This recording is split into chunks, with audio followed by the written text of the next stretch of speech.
There comes a time in every person's life when you realise it's not about doing what you are told, but doing what you know is right for you. Let us take a journey of learning and discovery with the world's most successful people who are living the life of their dreams, walking through life using their inner wisdom and being of service to others. Forget exams, grades and test scores.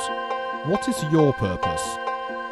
As we let go of what we think should be and learn from our elders to gain knowledge, inspiration and a true sense of who we are.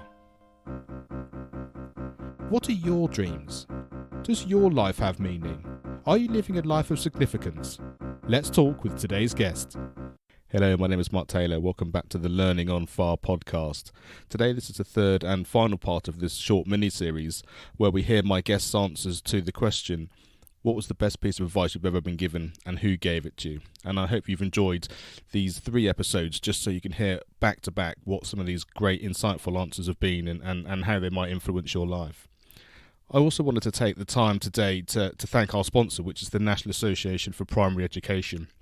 They're sponsoring the entire podcast network, and for those of you that are new to the show or new to the network, let me just very briefly explain exactly what Education on Fire is and how the Learning on Fire podcast fits in. The Education on Fire podcast network has 3 shows.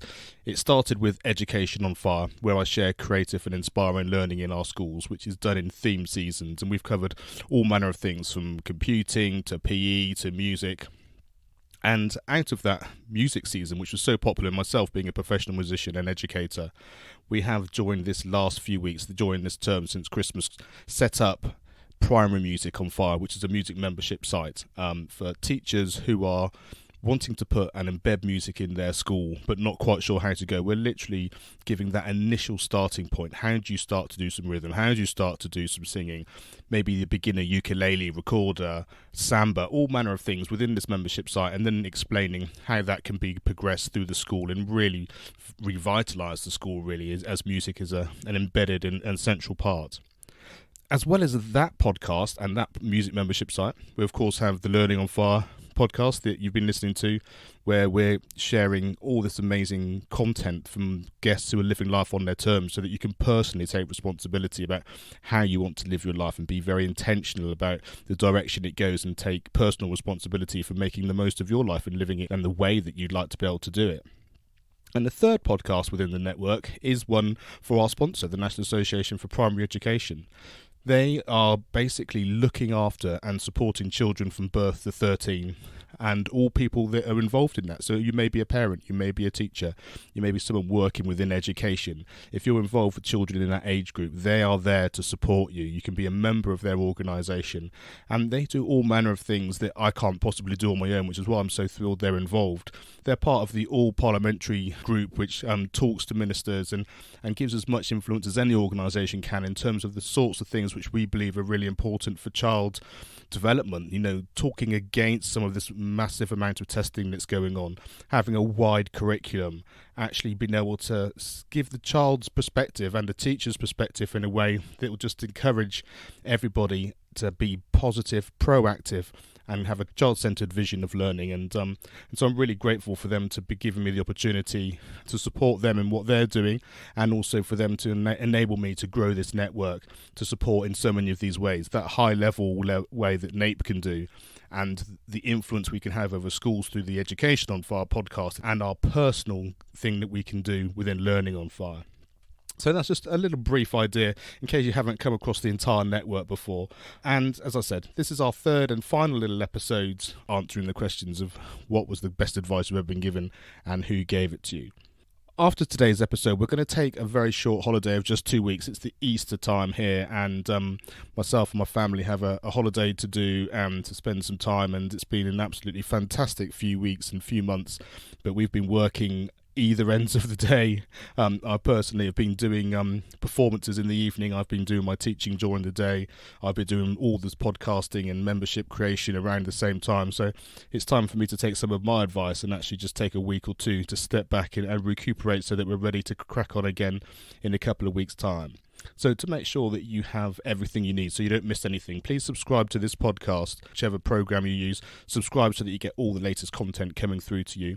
And the other thing you can do is subscribe to the Education on Fire newsletter. There I give information of all the content that I release for the entire network, so you don't miss anything and you're fully aware of what we're doing, how we're doing it, and how we're supporting you to live the best life that you want to live. Thanks so much for listening, and I hope that you enjoy this episode of our final guests answering the question, what was the best piece of advice you've ever been given, and who gave it to you? What was the best piece of advice you've ever been given, and who gave it to you? There's been a couple pieces. Do you mind if I give like two? No, please do. Whatever you think is going to give us some value, that would be fantastic. Cool. So I am going to go a little bit more abstract here and say that none of these pieces were given directly to me. They were things that I've learned from, for instance, like an online mentor or something that I may have read in a book.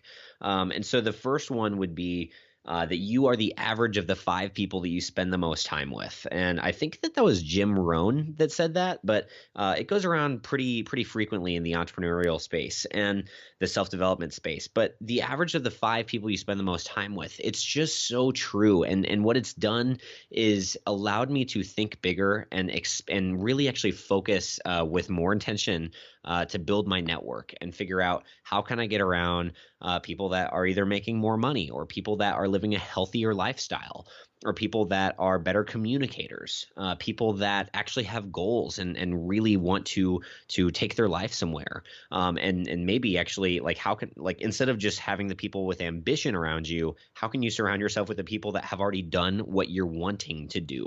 Understanding that and thinking about networking as in, hey, how can these people affect my life, as in like, hey, if I spend too much time with them, are they going to affect me positively or negatively? Are they going to help me achieve my goals or take me away from my goals? Looking at it in a really black and white context like that has really changed the way I network. And I'd say that that's been huge for me. The other one, I have no idea who said this, but it was the more you learn, the more you earn. I've always just thought that, and growing up, that hey, you can earn only as much as you work. So if you want to make $20, you have to go work 1 hour, and then if you want to work 5 hours, or if you want to make $500, then you have to work X amount of hours. And so I always thought that your ability to make money was tied to how much time that you put into something. And understanding now that that's not necessarily true, and that you can actually, the real way to actually become more wealthy is to get paid off of results or to get paid off of what you know. For instance, I think you were telling me that you had a music membership site that was coming out. That's something that you're going to put a lot of time into from the beginning, and you're not going to have to spend a ton of time in the long run. Or maybe consulting. I could get paid $250 in 1 hour for meeting with a business owner to give them some marketing strategies, and that's exactly what a lawyer would get paid. And they have to spend 8 years just in school to even get to that point. I'm 24 and I can do that. And so just understanding that truly the more research you put into your craft, or the more you go and learn about a certain subject or a certain passion, you can really become super, super valuable for other people that want to obtain that same level of knowledge. And then you can sell your knowledge. And that's an awesome thing to do.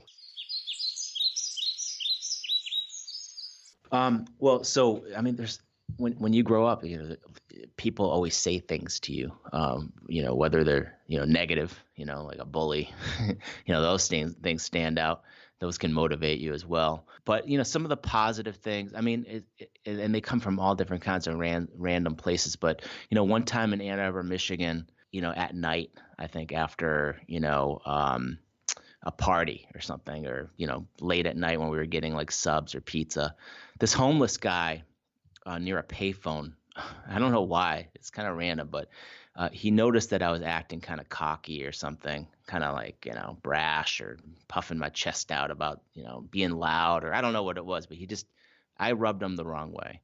And he came up to me, and he basically, he looked at me square in the eye, and he goes, "Look, man, stay small, but grow big inside." And I instantly knew what he was talking about. He was like, don't act bigger than who you are on the outside. You're not impressing me. Work on yourself from the inside. And, I don't know. Ever since he said that to me, I wrote it down. And even when I showed it to my friends, they were like, that doesn't even make sense. This guy, what was he talking about? But it made sense to me. So I try to make a goal of just always improving myself and not really bragging. Just like that homeless guy suggested. And stay humble. Stay humble. Just let actions do the talking. I run my business that way. I don't do these flashy advertisements. I don't offer quick SAT score improvements, guarantees or anything like that. I just focus on just hiring great tutors and let the chips fall where they may. Yeah, that's an interesting question. I was thinking about that a little earlier. So I'd say there's two pieces of advice. One is a little smaller, and it's something that my dad said to me about a year ago, but for some reason it just stuck. And I think about it every day. And I was just deciding whether I had some work to do, and it was about 9:30 at night, and I was talking with him on the phone, and I also had tickets to go to a comedy show, and I was saying I think I'm just gonna not go to the comedy show and do some work. And he was like, Nick, just trust me, it's always better to do stuff than to not do stuff. And I don't think he meant it in any super profound way, but I've kind of carried that with me for the past year and a half. And I noticed in myself that there's always that draw to comfort. And, there's always the idea when an opportunity presents itself, you also have the flash to kind of just sitting at home, taking a shower, watching some TV and hanging out. But that's no way to live. You need to open yourself up. If opportunity presents itself, you need to capitalize, and you can't let comfort is the enemy. So you can't let, the idea, a vision of, sitting home feeling comfortable be the thing that guides your actions. You need to seek discomfort, and it's always better to do stuff than to not do stuff. So that ended up being really profound for me. And the other piece of advice that I think about pretty much every day, especially when building this company. And it's something I heard on like a motivational speech compilation or some type of podcast. And the guy was basically saying, you don't want it to be easy, because if it was easy, it wouldn't feel so good once it works out and once you accomplish your goal. You want it to be as hard as possible. So when you get to that finish line and you finish the task, you get to the goal, you get that feeling of satisfaction. And I'm sure some of your listeners are on an entrepreneurial path, but it's not always glamorous. And it is, there's a day in, day out kind of grind that's associated with it. And on top of that, it's really stressful because you just never know, success is not guaranteed, and your product working isn't guaranteed. And there's times where you can kind of get in your own head and get down to yourself and lose sight. But my business partner and I always try to remind ourselves, when we're feeling a little down, like, this is the time that's going to make the success worth it. If you fast forward to whenever we think that we've done it, the company is where we want it to be, we're going to look back at the times where it was really tough and absolutely relish that. We don't want it to be a cakewalk. So I think embracing discomfort and embracing hard times with the recognition that the reward on the other side is going to be that much better is a really great way to live. The best piece of advice was anonymous. I actually saw it. I think I saw it the first time as a meme on the social webs, and it was unattributed, but it was very impactful. It was, be compassionate toward everyone you meet. Everyone is going through something and you have no idea what it is. And I try to keep this top of mind because it's easy to be out in the world interacting with people, right? We're in grocery stores, we're at work, or, and people are doing what they do, and they don't always show up as helpful or awesome, right? They're just showing up how they are. And it's easy to judge somebody about what they should and shouldn't be doing, what they should and shouldn't be saying. But I try to remind myself that I don't know what's going on in somebody's private life.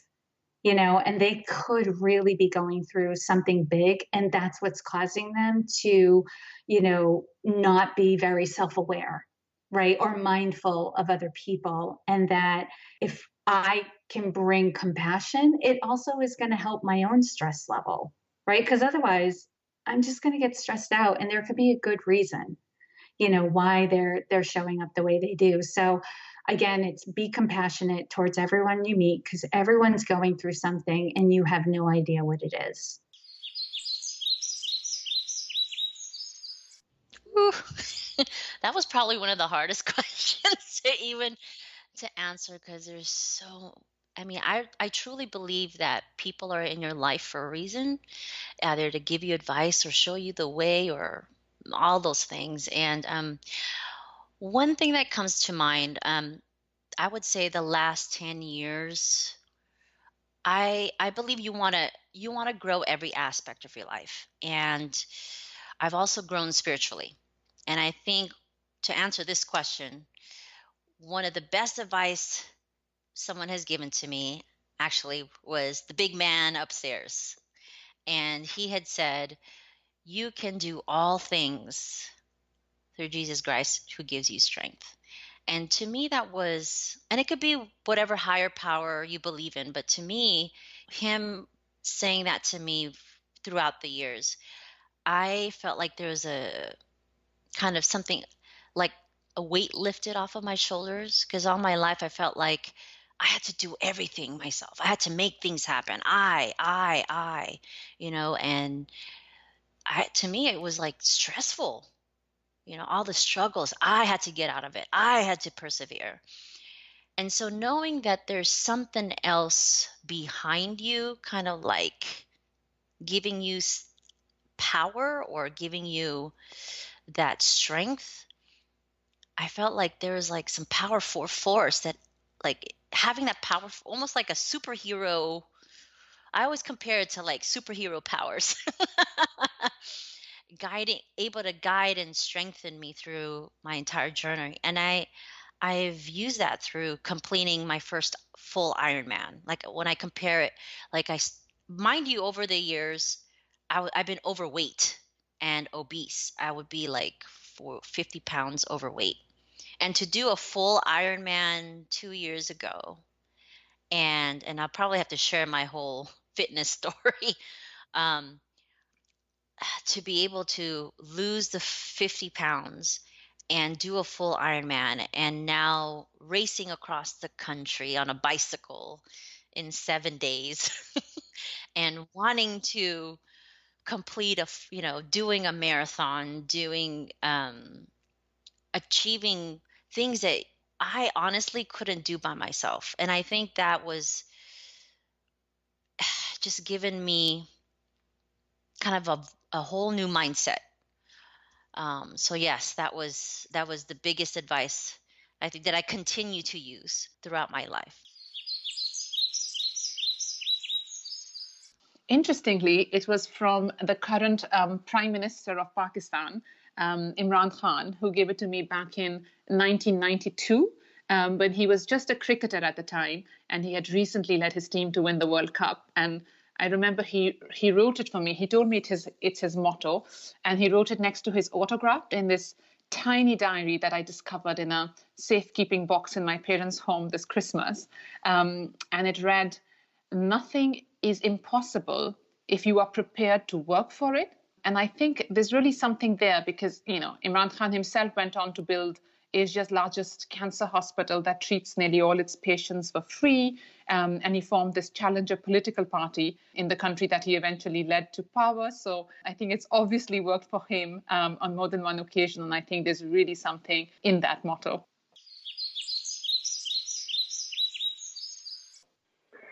Yeah.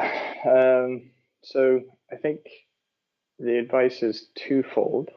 The first being it's sort of a statement rather than advice, and it was, "What have you done lately?" And that's a piece of advice that I got from my dad. And it's because when you're trying to do great things and you want to do, when you're trying to do anything or achieve something or solve a problem, there's a temptation to get a little bit of success or feel a little bit of accomplishment, and then you sort of lay back on that accomplishment and you feel good about it. And you're like, yeah. But then the world keeps going and it really starts to become a case of, well, that's great that you did that, but what have you done lately? And so really, I guess the advice cascades into the next piece, which is like no one deserves anything, and you have to go out there and win it. And that was a piece of advice I got actually from our chairman, Eric Opinson at PyTop.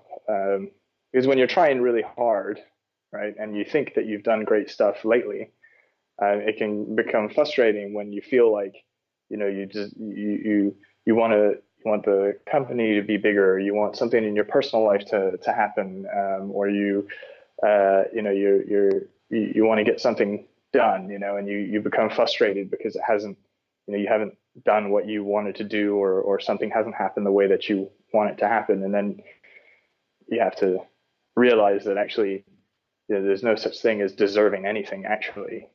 When you get it, then by virtue of you having it, you've now deserved it, right? But you can't get frustrated at the fact that you don't have it. You should just keep working to go and get it. And so that's the best advice that I've gotten, and working the way that I have done, it's helped a lot to consistently put in effort all the time, because then you kind of become okay with the fact that it's a long process. Trying to achieve something really big is a very long process, and it's not just going to happen overnight.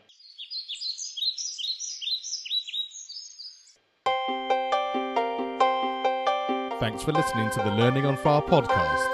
For more information, please visit educationonfire.com and follow the links from the homepage.